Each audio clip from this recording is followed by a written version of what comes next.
All right, so we are back and we're gonna go into a whole nother tutorial. This is another off-body tutorial and it is called barrel roll, okay? So barrel rolls are really fun and they kind of combine an isolation with a spin. So if you can imagine, right, your isolation with two hands, and you're just adding a little bit of a spin. So your body is spinning, the hoop is staying in the same spot. Very cool. It is a hoop to goal illusion, just like we talked about with isolations. So it's an extension of isolation and it's so much fun, especially when you start to get in the rhythm and the groove of the music, to just be able to do that little spin. You know, you can bend the knees, you can get real low with it, you can get, really expressive and dramatic with your barrel roll. You can go fast, the other direction, whatever you want to do. And this one's actually not too hard to learn. The hardest part is going to be just keeping the hoop in the same space and keeping it level in that vertical plane. All right, so if you've been practicing isolations, this one should not be that hard for you. If you haven't gotten isolations down just yet, I would say go back to that one, practice that over and over and over again until you get that one down. Remember, you can use the reflection of a mirror, a sliding glass door, a window, something like that, so that you can see yourself in real time doing the isolation and correct yourself when you see it getting out of its plane, okay? So if you've already got isolation down, I'm assuming you do because you're still watching, then you want to start with a two-handed isolation, okay? Keeping the hoop framed right around the front side of the body, framing out the head, the torso, all the way down to the waistline, okay? You can do this one with a bigger hoop if you want. I do recommend though, at this point, having somewhat of a smaller hoop. It will make it easier to progress into the rest of the series, okay?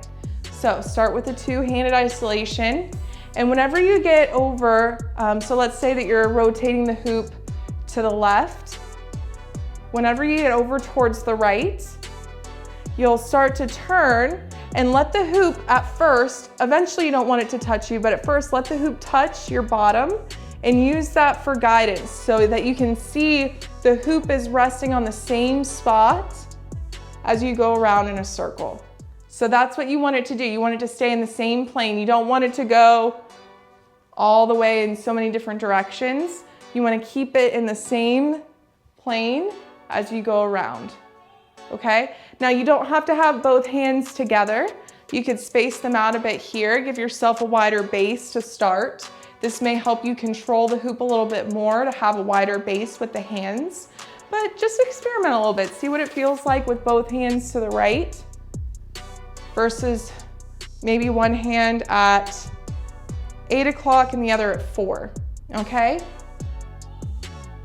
And then you just walk and spin 360, okay? Now, if you get dizzy naturally, this is one of those tricks that may not be right for you. You can do it like one time and then, just be careful of repeating it over and over again. It will kind of throw you off on the equilibrium if you're not used to doing spins, turns, or if you get dizzy naturally, okay? So, whatever we learn on one side, we learn on the other. So let's go ahead and give that a try, going the opposite direction. So now you're doing your isolation two-handed in your non-dominant way, or it may be your dominant way because we started with it going to the left. So if that's your non-dominant side, that's awesome. Then you already got off to a good foot. So we're doing it now, rotating the hoop to the right. And then when the hands come over towards the left, you want your left hand to be at about 8 o'clock. You can run that right hand over to 4, give yourself a wider base, and then do your rotation. Maybe try with both hands over around 8 o'clock, 9 o'clock. So that's what you're gonna be practicing, is how to do your turns while keeping the hoop in that same general space. And it won't look perfect.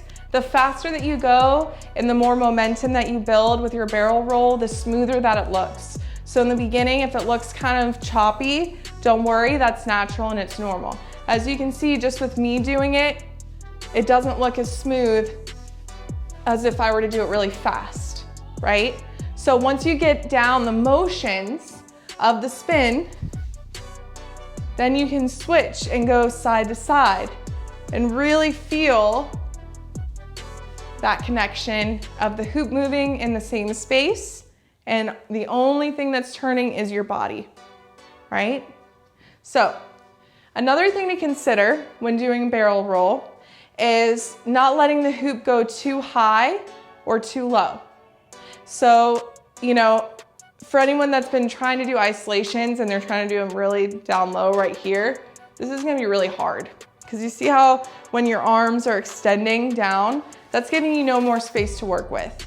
So the reason why I say to frame out the body is because right here, the elbows are bent in a nice space so that I have room to work inside the hoop, right? If my arms are extended down here, I don't have as much space now to work with the hoop. It just feels awkward.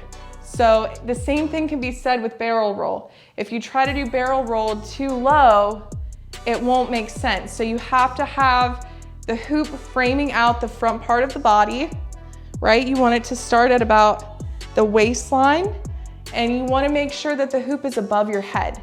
So if you have too small of a hoop, this trick may not work. You can still do it. It's gonna be harder. See how hard that was? You know, it's just a little bit, cause like it's trying to clear my head. So it's a lot more stuff to think about. Is a hoop gonna hit my head? You know, where's the hoop in space? It just feels smaller and you have less room to work with inside the hoop. Now, if you're working with a bigger hoop, like I said, you can do this trick with a bigger hoop.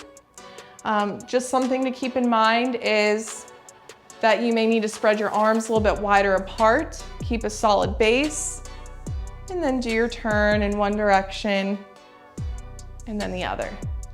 So this one is pretty simple if you already have been practicing the other tricks, right? But that's what I'm talking about. If you skip over anything, if you decide, this trick's not for me, I don't want to learn it, then you won't be able to build up onto these more challenging or advanced tricks. So barrel roll is easy if you have already learned isolation and if you've been practicing your walking side to side, your behind the back toss, getting comfortable being in different planes with the hoop, right? So keep practicing. I'm sure you're doing awesome. I'm so excited for you in your hooping journey, and I will see you on the next lesson.